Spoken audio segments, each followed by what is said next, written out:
Recebendo aí o nosso carinho, nossa salva de palmas. Bom, boa tarde a todos, obrigado pela comissão de nos convidar aqui. Faz 19 anos que a gente vem para cá, né? O primeiro evento nós tivemos participação e nos outros. E dessa vez, só uma partezinha antes da gente começar, bastante dessas variedades que o Brito apresentou, nós temos aqui no campo experimental da associação daqui de Caraguari, no nosso campo aí no Amanhece. O Acauã, o Arara, que ele falou aí, nós temos no campo, inclusive aqui, nas duas primeiras safras, um Acauã novo, com média de 100 sacos. Então, senhores, que são produtores aqui da região, vocês já têm resultado de duas safras dessas melhores variedades que o Jean mostrou aqui para vocês, tá bom? Então vamos começar a nossa palestra aqui.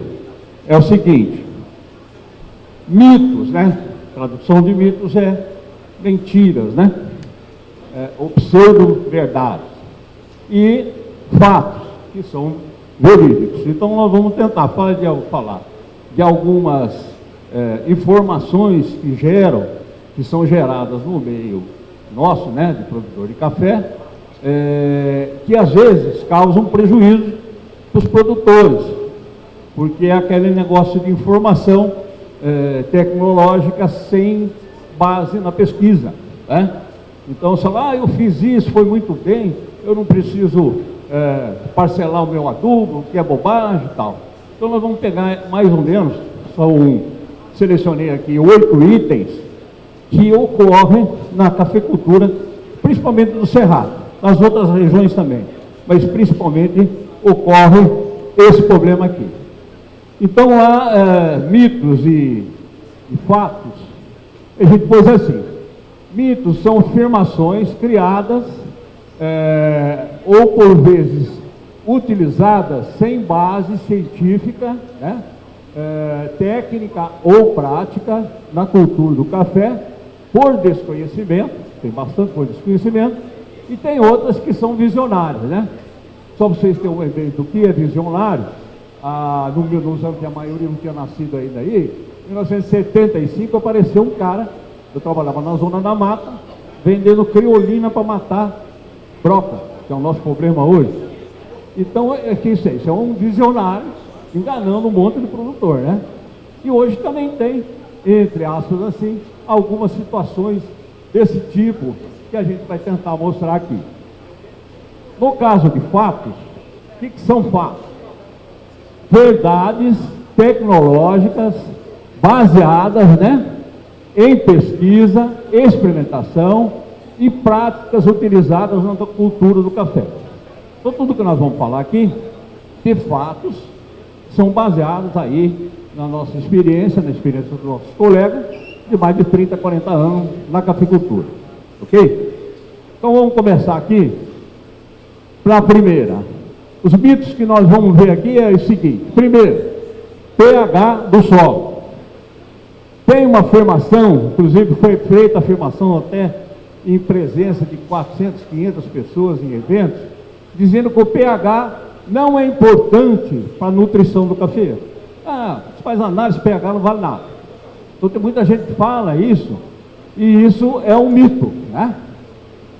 Gesso, material de gesso, mas a principal é que irrigação branca aumenta a produtividade usando o gesso naquelas doses que até uns anos atrás apareceu um rapaz aqui mandando vocês usar 10, 20, 30 toneladas por hectare.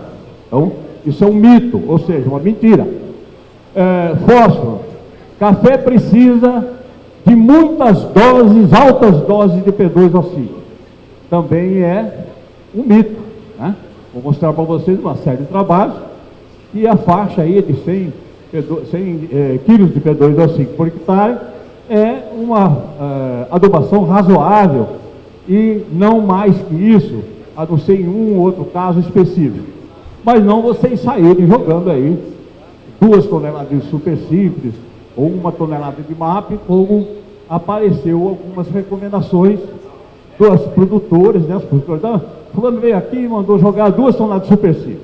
Então, isso aí também é um mito, não é uma verdade. O outro aqui é o parcelamento. Adubar café, aduba tudo de uma vez, põe o nitrogênio de novembro que ele vai aguentar até março, né? Ou põe todo o nitrogênio em 2 vezes. Então, vou mostrar para vocês que o parcelamento, notadamente do nitrogênio, é uma exigência. E quanto mais você parcelar, melhor você aproveita e melhor você tem resultado.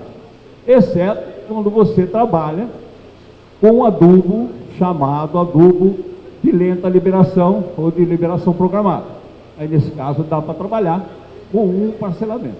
Mas ureia, sulfato, nitrato e outros, vocês têm que parcelar, né? Adubação de inverno, quer dizer, adubação pós-colheita, principalmente nas regiões de sequeiro, regiões que eu tenho pessoal com assistência, teve gente soltando, passando depois da colheita, falou, não, aduba aí 20%, 30% do adubo agora, que a planta vai ficar maravilhosa, vai produzir mais. Então, essa adubação, chamada adubação de inverno, ela não aumenta a produtividade. Um outro fato que os produtores que falam mais nesse caso é a subsolagem. Corta as raízes e prejudica a produção. É o contrário, gente. Se você não fizer subsolagem, se tiver o seu solo adensado, tudo que você põe em cima dele é menos aproveitado. Então, a subsolagem é altamente benéfica para o seu café e para a própria nutrição, porque você vai deixar o solo mais frouxo, o adubo penetra melhor, o sistema radicular cresce mais, e como o sistema radicular do cafeiro se concentra da saia para dentro mais de 90%, esse negócio de cortar a raiz no meio da rua é bobeira, porque a raiz no meio da rua não de 3, 4%. Se eu podar essa pontinha, eu forço mais as raízes que a gente chama de pelos absorventes, que é a boca do cafeiro, tá? E a outra aí, que o pessoal, cálcio e boro, na pré e pós-florada, não aumenta a produção nem o rendimento. Em regiões igual a nossa, de temperatura alta, de seca, de estresse hídrico, o boro na seca não sobe na planta, certo? O cálcio não se desloca, o cálcio não movimenta na planta. Onde você põe, ele fica. E sendo seco, ele não vai nos ramos. E assim sendo, você tem uma deficiência de boro, que aliada ao cálcio, diminui a floração. Agora, se eu tiver lá no Caparaó, ou na Serra do Salito, com frio, com solo úmido, e que o boro subiu na planta, ou o nível do boro tiver 60, 80 ppm, aí evidentemente, se você fizer uma pulverização, você não vai ter resposta. Mas em termos gerais, de cerrado e de lavoura, cerrado ou não, que tenham deficiência de boro, 20, 30 ppm, na pré-florada, se vocês pulverizarem com boro, vocês têm melhor pegamento e melhor produtividade. E a última é aqui, o potássio, cálcio, o potássio aplicado nesse período de granação e de início de maturação, não aumenta a produção nem o rendimento. Também, no nosso caso aqui, tem vários trabalhos, que nem agora, nós estamos num calor danado, pouca água. Se você jogar no fruto verde granado, potássio, seja de qualquer forma, duplo foliar ou nitrato de potássio, você aumenta o rendimento do seu café. Às vezes passa um rendimento de 49, 48 para 52, 53. Então quem vai colher 100 sacos, vai colher 102 sacos, 103 sacos a mais. Certo? Que paga essa tecnologia. Ok? Bom, então nós vamos lá pegando as coisas aqui, porque tudo isso que eu falei é mentira e o que é verdade. Então a primeira verdade, pH não é importante para a nutrição do cafeiro. O fato é o seguinte, é importante indicador da fertilidade alterando a disponibilidade, olha bem, e o equilíbrio dos nutrientes, tá certo? Então você pega um pH lá seu, está 3, você não tem fósforo disponível, está 6, tem fósforo disponível. Então é indicador para nós, técnicos, agrônomos. Às vezes só o pH de uma análise de solo já dá para você matar a charada se tem deficiência, se não tem deficiência, se tem algum nutriente preso no solo ou não, né? Então vamos ver aqui. Aqui não sei se está dando para você enxergar, é a seguinte, como indicador da fertilidade do solo. Esse é um trabalho feito pelo professor Malavolta há muitos e muitos anos atrás. Ele fez um levantamento no Paraná. Paraná é terra roxa estruturada, alta fertilidade. Então ele fez um levantamento aonde o pH, certo, em torno de 7, dava maior produção e os níveis eram os mais altos de cálcio, magnésio e o menor de manganês. Ou seja, quando o pH é alto, você não tem toxicidade de manganês e você tem disponibilidade do cálcio e magnésio. Quando era médio, a fertilidade caía, e quando o pH era de 4 a 5, você tinha, além de menor produtividade, você tinha esses elementos reduzidos e o manganês ia para nível tóxico do cafeiro. Esse trabalho, gente, tem 35 anos, certo? Então, molecada nova aí que está na escola, está formando agrônomo, dá uma lidinha, pega o livro lá, o Malavolta, pega o pessoal antigo, do IAC, do agrônomo de Piracicaba, tem muito trabalho que vocês podem aprender. Em vez de só ouvir, né? Não é importante, né? Bom, isso aqui é um trabalho do professor Alcardi, foi meu professor, que mostrou com vários experimentos que o melhor aproveitamento dos macronutrientes, nitrogênio, fósforo, potássio, cálcio, magnésio, ocorria nesta faixa de 6, pH 6, a 5,5 a 6,5. Então, nessa faixa de 5,5 a 6,5, eu tenho 100% de aproveitamento aqui com pH 6, 50 do fósforo, 90 do potássio, 90 do cálcio, 50 do magnésio e 100 no enxofre. Então, eu tenho uma média com pH 6 de 73% de aproveitamento. Se eu conseguir levar o meu pH para 6,5 aqui, ó, vou melhorar mais a... Eu chego a conseguir tudo isso, que no aproveitamento de 90 de N, de 60 de fósforo, de 80 de potássio, de 60 de cálcio, magnésio e 100 de enxofre. Então, se eu, que adianta nada, eu tenho minha fertilidade lá, e meu pH está 4. Eu vou perder 50% do nitrogênio que eu joguei lá. Certo? Então, isso é a importância de, às vezes, uma pessoa chegar e falar, não, pH é bobagem, isso aí você joga adubo lá e acabou. Vocês estão jogando dinheiro fora, né? Bom, tem os limites considerados, a gente considera de 5, pH 5, 6 para cima, você não tem mais alumínio tóxico. O que o alumínio faz na planta?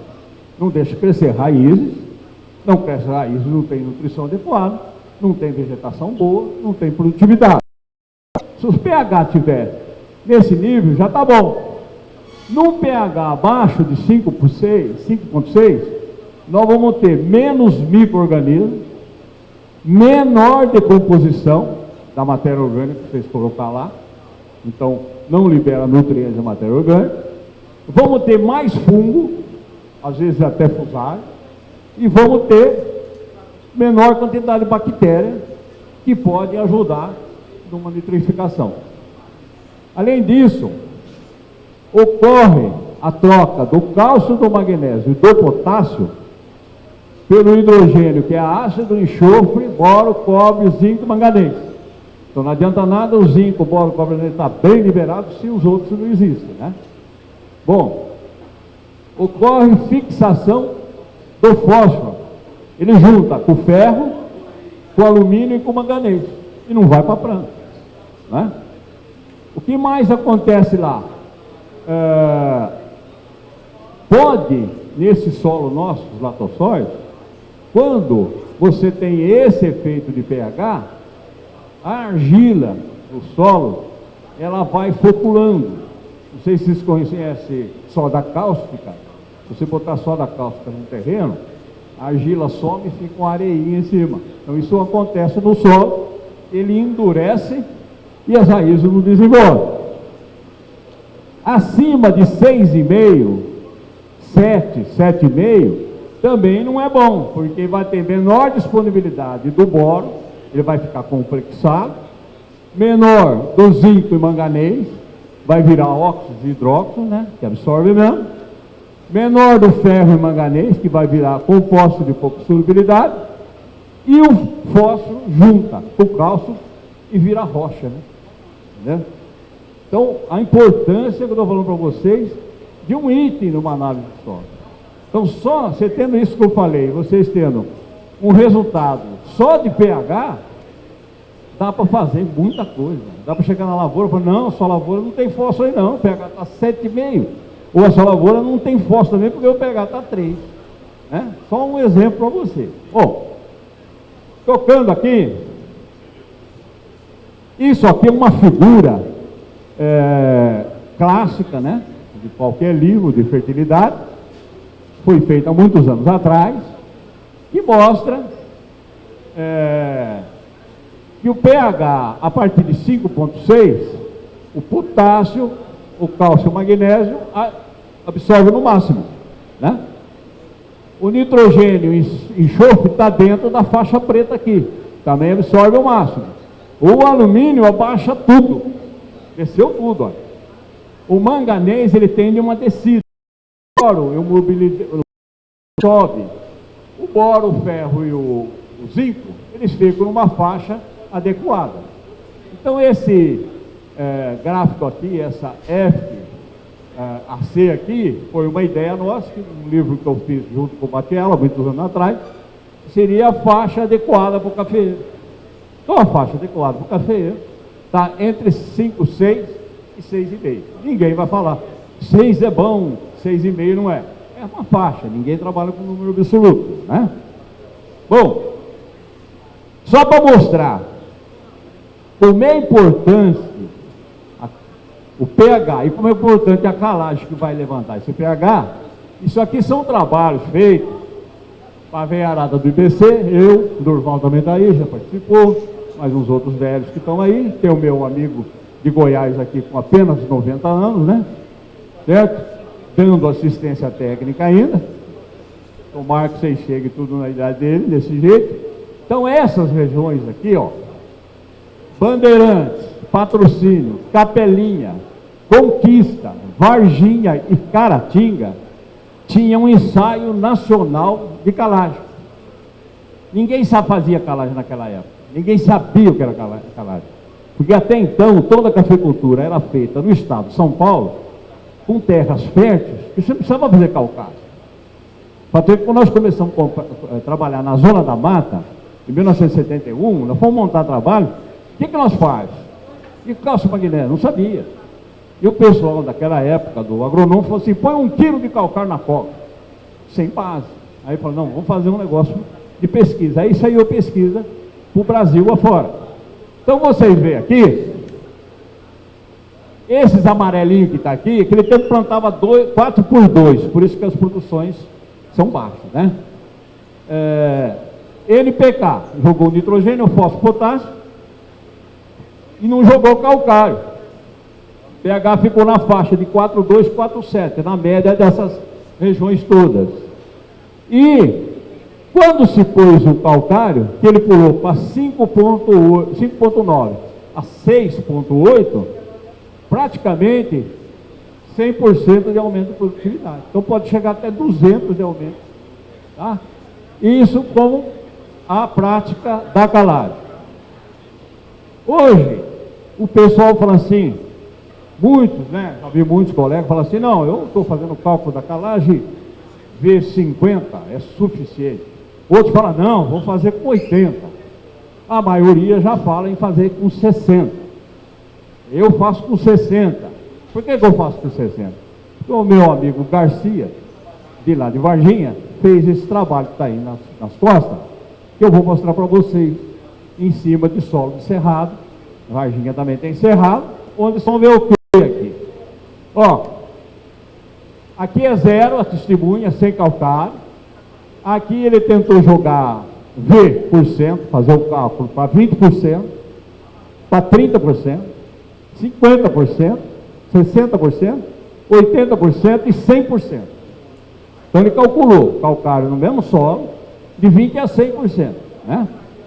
Depois de 4 anos, o pH do 9, com 20% de cálculo, que de 20 deu 24,5, 5,3, aí aqui começou a ficar bonito, ó. Com 60, eu tenho 53, 5,8 e com 80, 6,3. Só que a média dos dois deu um V de 62, por isso que a gente, todos vocês que me conhecem, o pessoal que conhece, os colegas agrônomos, recomenda cálculo da calagem do cafeiro, V de 60, baseado em trabalhos desse naipe.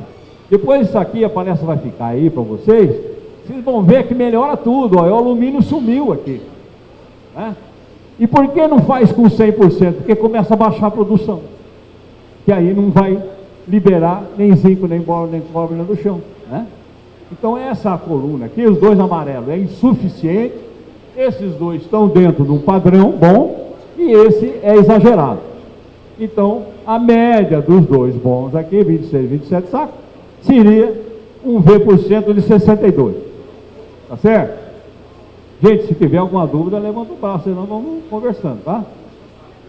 Bom, o segundo mito é isso que o Marcelo já deve ter falado alguma coisa ontem, já mostrou umas fotos aí de gesso até dizer chega, e nós temos que falar disso o seguinte: gesso como irrigação branca e aumento da produtividade em altas doses. Isso aí é uma mentira, por quê? Porque não substitui ou funciona como irrigação.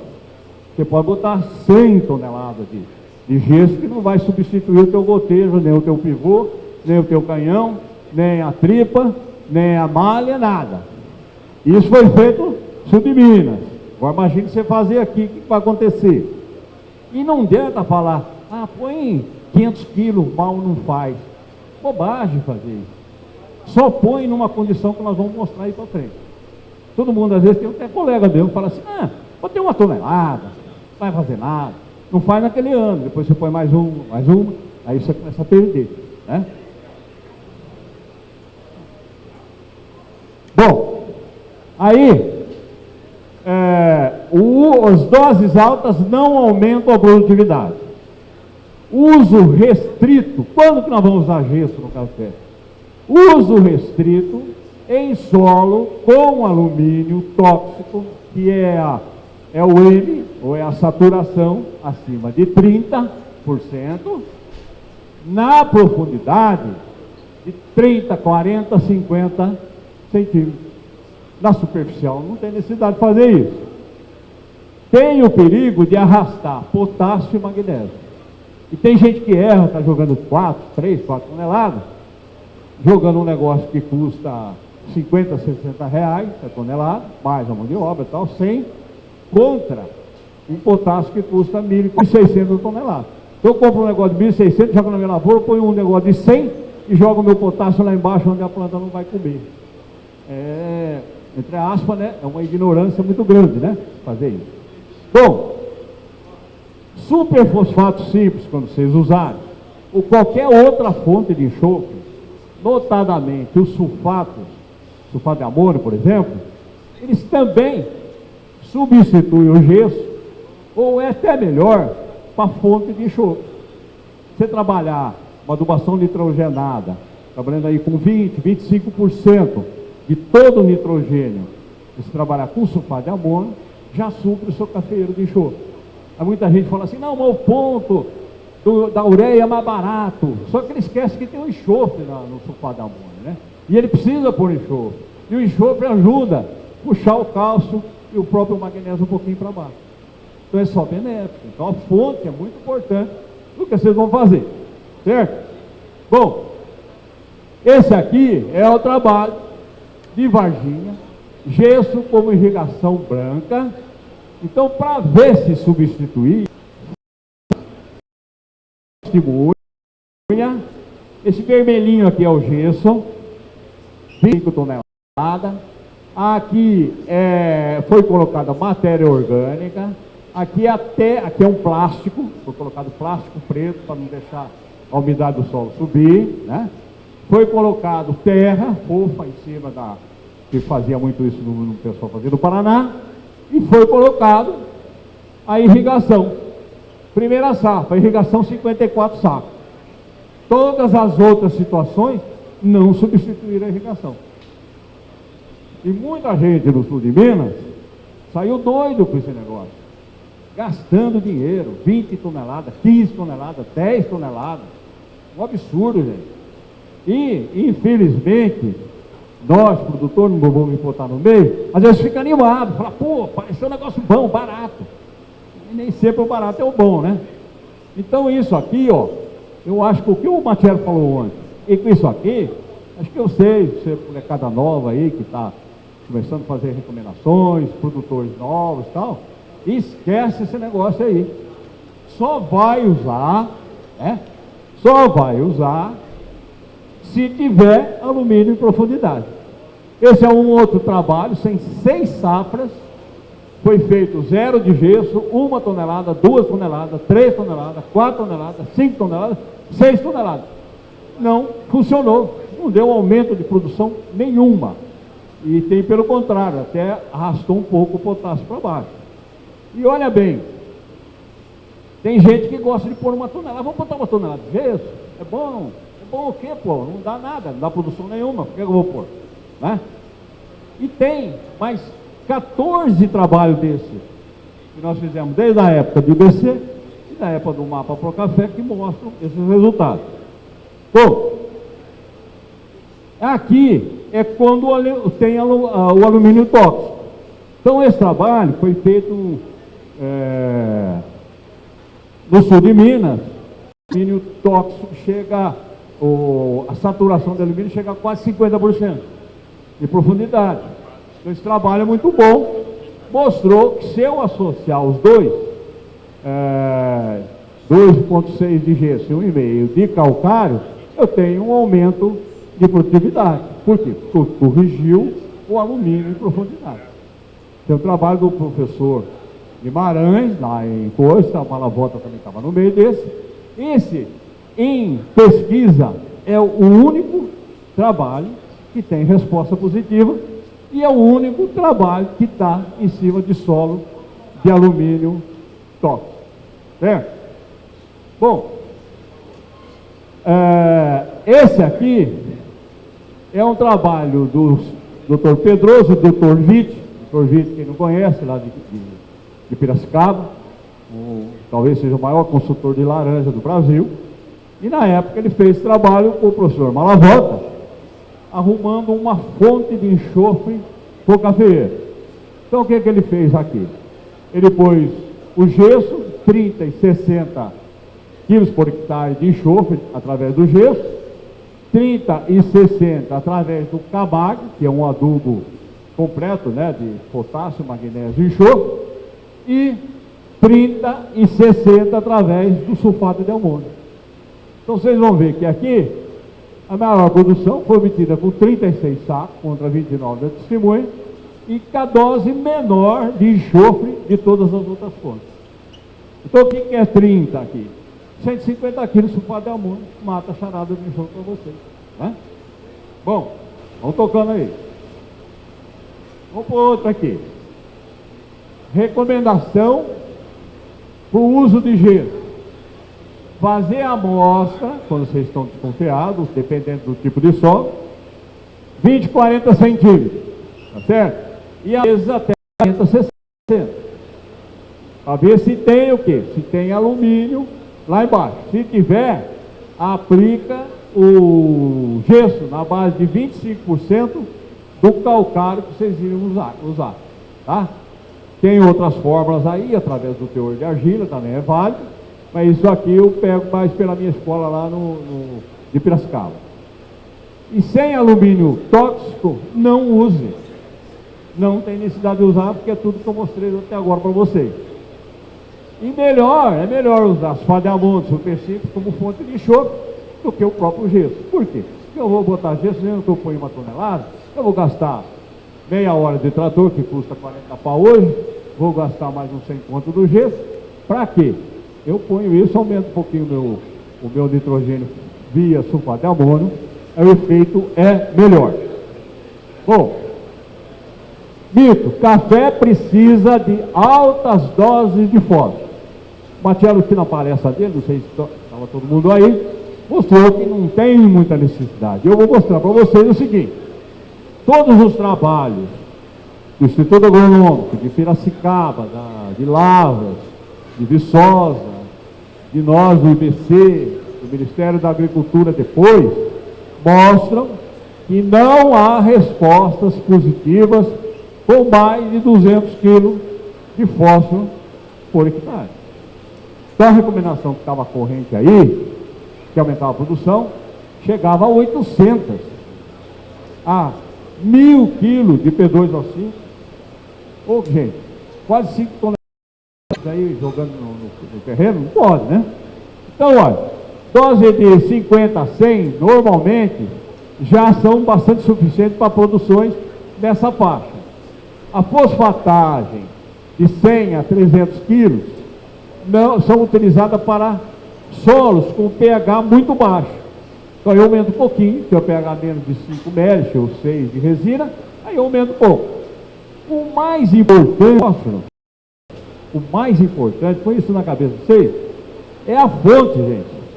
O solo corrigido, com pH em torno de 6, que dá melhor aproveitamento, e no plantio responde mais na presença de matéria orgânica. Então, se eu for plantar café, eu ponho meu fósforo, ponho matéria orgânica, seja ela qualquer, palha de café, esterco de galinha, esterco de boi, ou bagaço de cana, melhora o fósforo, porque tem carbono. Vai formar uma série de reações benéficas para a liberação do fósforo. O solo corrigido, já mostrei lá atrás, que com 6, pH 6, 5,5, 6, 5,26, nós vamos ter melhor aproveitamento. E a fonte, volto a dizer, é um ponto importantíssimo, né? Então, para vocês verem, aqui é um trabalho feito na zona da mata, né, Minas Gerais. Foi aplicado, o solo tinha 32 ppm de fósforo, foi postado 100 e 200 quilos, ó, e 400 quilos. Então, de 100 a 200 quilos foi suficiente. Para que eu vou jogar 400? Até diminuiu, não estatisticamente, mas até deu uma tendência de diminuição de produção. Dose na produção de cafeeiros em produção, aqui, ó. Esse é feito em Varginha, um ensaio recente, onde ele foi com 300 quilos, 600 quilos, 1.200 quilos e 2.000 quilos de superfosfato 5. Então mostrou o seguinte, que 240 quilos de fósforo aqui eu não preciso mais. Para que eu vou jogar 2 toneladas? Não dá resposta, né? Então isso que está sendo falado, que o fósforo é uma mágica, é uma conversa, talvez algum ensaio aí de alguém, mas tudo que foi feito até hoje, não. Bom, aqui que eu queria mostrar a importância da fonte. Esse trabalho foi feito em Carmo Paranaíba, com meu amigo Piolho, sumiu já, ele está lá por aí, está lá. Isso aqui foi feito o seguinte, era uma testemunha, esses amarelinhos aqui, é 50, 100, 250 e 150 e 200 de P2O5, na forma de sulfato de super simples. 250 quilos super simples é pouco, 500 é pouco, 750 é pouco, 1.000 é bom, é uma maior produção, são 200 quilos, tá certo? Só que quando eu joguei as mesmas doses no super triplo, eu não precisei dos 200 quilos. Com 165 de fósforo, deu a mesma resposta. Quando eu fui jogar aqui com essa outra fonte, que é o Fosmag, tipo Fosmag, não sei se tem ainda, com 180 quilos de fósforo, em vez de 200, deu a mesma resposta. E olha isso agora que eu vou falar para vocês. Quando eu joguei Iorim Master, aquele Iorim Master que tinha aí, com 80 quilos de fósforo, deu a mesma resposta de 200. Então o que interessa aqui? A fonte. E quando eu 50 de fósforo, o fato de a resposta. Certo? Então o que liberou aqui? O Iorim liberou com 80 quilos, ele correspondeu, com 80 quilos, que seria 500 quilos mais ou menos de Iorim por hectare, ele equivale a 1 tonelada de super simples. Então a fonte que você for usar é muito importante em função da dose. Tá? Bom, qual a recomendação que a gente faria? Para plantio, nesse plantio moderno, em função da análise de solo, isso aqui está em Melich, menos de 5, quer dizer, nada de fósforo, de 5 a 10, 10 a 20, 20 a 30 e mais de 30. Mais de 30 a 20 quilos só, aqui 40, 60, 80 e 100. Só vou botar 5 quilos de P2 ao 5, quando não tiver fósforo nenhum no chão, né? E na parte de produção, eu uso essa formulação aqui, que se tiver, por exemplo, eu vou plantar um café, eu vou precisar de essa fórmula aqui para 40 sacos, eu vou precisar de 62 quilos de potássio, usando aquela fórmula que é uma fórmula de extração, né? Agora, o 62, eu chego no chão, está com 5, eu tenho que aumentar ela, né? Tá certo? E se tiver muito, eu tenho que abaixar. Então, esse 62 pode virar 30, como pode virar 100 e qualquer coisa. É só usar aquela formulazinha ali que vocês matam de pau. Certo? Bom, outro mito aqui. Não é necessário a adubação. Fato é o seguinte: quanto mais parcelar, melhor é o aproveitamento e rendimento da planta, principalmente o nitrogênio. Em cobertura, 2 a 3 vezes deve ser parcelado o potássio. Em fértil, junto com o N até março. O fósforo, se for plantio, você vai adubar por cobertura, uma vez em fértil, a gente costuma, no gotejo, no pivô, dividir a dose, mais ou menos no mês de setembro, e depois outra em janeiro. Melhora, principalmente se a fonte for o MAP, né? E o NK, de uma única vez, só se for de lenta liberação. Cadê o Marcão? Estava por aí, o adubo do Marcão faz isso aí. Bom, então aqui, ó, parcelamento e cobertura, sem ensaio longo. Então aqui tem 2 vezes, 4 vezes, 5 vezes e 9 vezes. Então, ó, 2 vezes é pouco. 4 e 5 ficou igual, e 9 já teve um acréscimo de produtividade. Esse ensaio é longo, esse ensaio tem mais de 50 anos, gente. Tá? Bom, outra coisa. Parcelamento de NK com adubação líquida. Isso aqui, eu pus para vocês, porque tem uma firma, né, que é a Terrena, a Fatureba, a antiga Fatureba, que era a Fatureba, que vende adubo líquido. Então, você pode fazer as 4 adubações, em vez de botar 4 adubações, você faz 8. Só que você faz, no primeiro dia do mês, na primeira semana, você faz a rua ímpar, e na última semana você faz a rua par. Então você gasta o mesmo número de horas, mas durante o todo você do dele do lado esquerdo. Então olha bem como é que melhora isso aqui, ó. A testemunha, aqui é sólido, 4 aplicações do chão, aqui é 2 líquidas, aqui é 4 líquidas e 8 líquidas, 38 para 28 para 19. Então mostra que quanto mais parcelar isso aí, melhor é, né? Aqui em fértil, ó, aqui já vem época. Eu parcelei, isso aqui é fértil de irrigação pivô, foi de 49 a 54 parcelamentos de NK, Ligava o pivô, soltava o adubo. Então vocês veem que de outubro a março foi 4, 8 e 12 parcelamentos. 12 parcelamentos foi crescendo melhor. Nas regiões quentes, que seria Bahia, norte de Minas, ela foi feita em agosto, tá certo? E aí também chegou a 58 parcelamentos. Só que aqui já não mais. O adubo igual. Você faz parcelando, né? Por exemplo, você vai adubar em agosto, você põe 5, 6% do seu nitrogênio. Em setembro está 7,5 e tal, e uns 3,5 de potássio, assim por diante. Mas isso é para mostrar para vocês. Esse negócio de que é um amigo em Presidente Olegário que chegaram a do nitrogênio. Primeiro que deu uma salinização, queimou raiz para danar. Segundo, que não funciona, né? Bom, recomendação, sequeiro, N pelo menos as 4 vezes, P pelo menos 3 vezes, uma vez. E então, o ideal é ligou, se você estiver aqui na região, de agosto a maio, eu ligou, põe adubo. Até que tem um trabalho feito aqui, está sendo feito na fazenda do Tudela, estava conversando hoje com ele, de uma irrigação por impulso. O que é isso?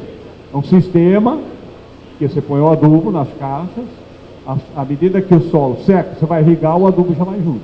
Então, provavelmente, ele está adubando umas 60, 70 vezes durante o ano, né? E já tem, ele me falou, que em 4 safras ele tem um resultado de 7 sacas a mais. E isso é efeito desse tipo de irrigação, desse tipo de parcelamento. Tá bom? Bom, vamos tocar aqui. Outro mito, adubação pós-colheita ou de para a produtividade. Fato, não melhora poder de recuperação. No sequeiro. Em fértil é válido nas áreas quentes, áreas que você tem agosto quente, você acabou a colheita agosto, setembro é quente, você tem água, aí você pode trabalhar com nitrogênio e com fósforo, não com NPK, tá? E para a recuperação, essa adubação aqui fica em torno dos 15% do que você vai jogar de adubo. Isso nós temos feito com sucesso.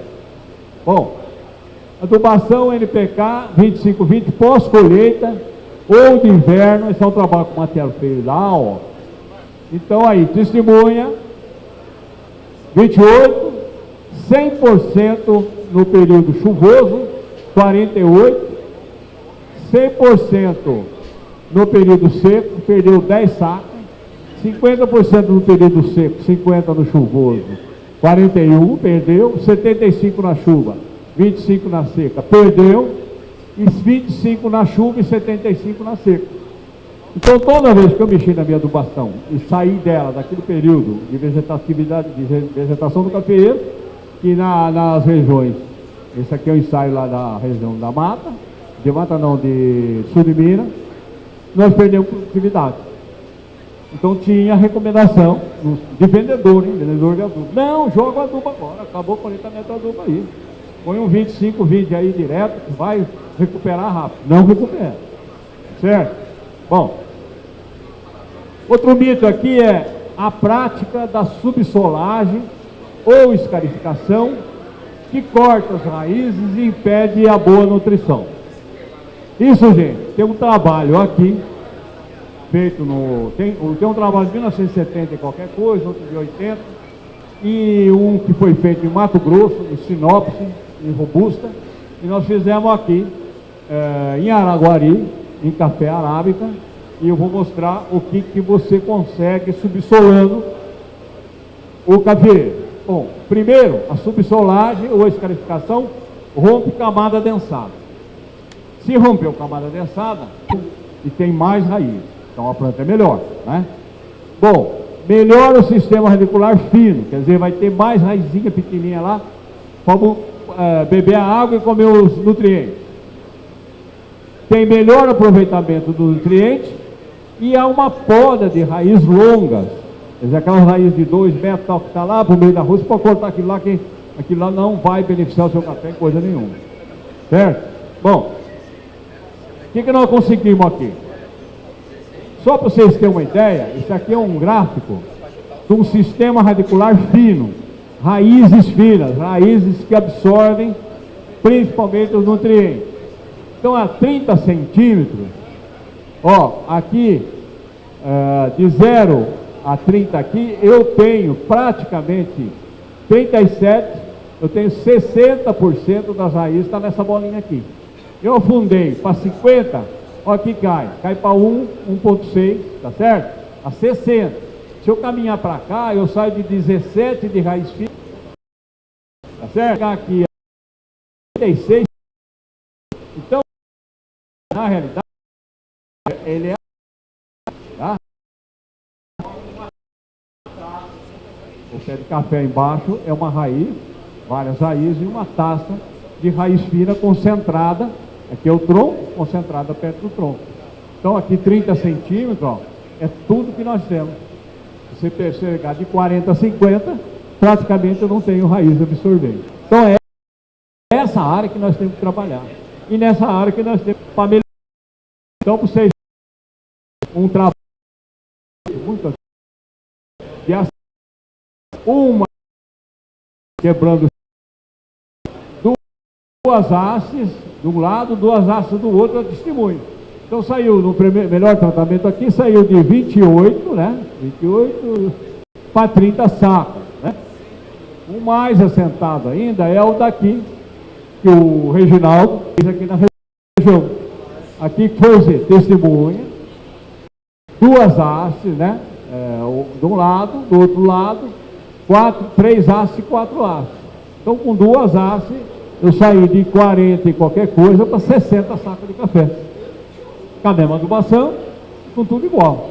Então, é só o efeito, ó, pega uma retinha aqui, só o efeito disso aqui é só da subsolagem. Então, vocês não têm medo de fazer subsolagem. Quando que faz? A gente faz subsolagem. Quem não tiver lavoura irrigada, tem que esperar um pouquinho na boca da chuva. E quem tiver lavoura irrigada, acabou a colheita, pode fazer. Não tem erro não, tá? Bom, como que a gente faz aqui a recomendação? Seria sequeiro, né? Nós vamos fazer, como fazer, começar a fazer. Outro mito, aplicação de fósforo, cálcio e boro não melhora a produtividade. Então, olha bem, isso é em circunstâncias de 90% do caso, no caso nosso de Cerrado, isso aí é uma mentira, é um fato. Ele melhora e melhora muito. Vou mostrar para vocês o seguinte: na deficiência de boro real ou induzida pela seca, ou por estresse hídrico, quem gosta de fazer estresse aí de 50, 60 dias,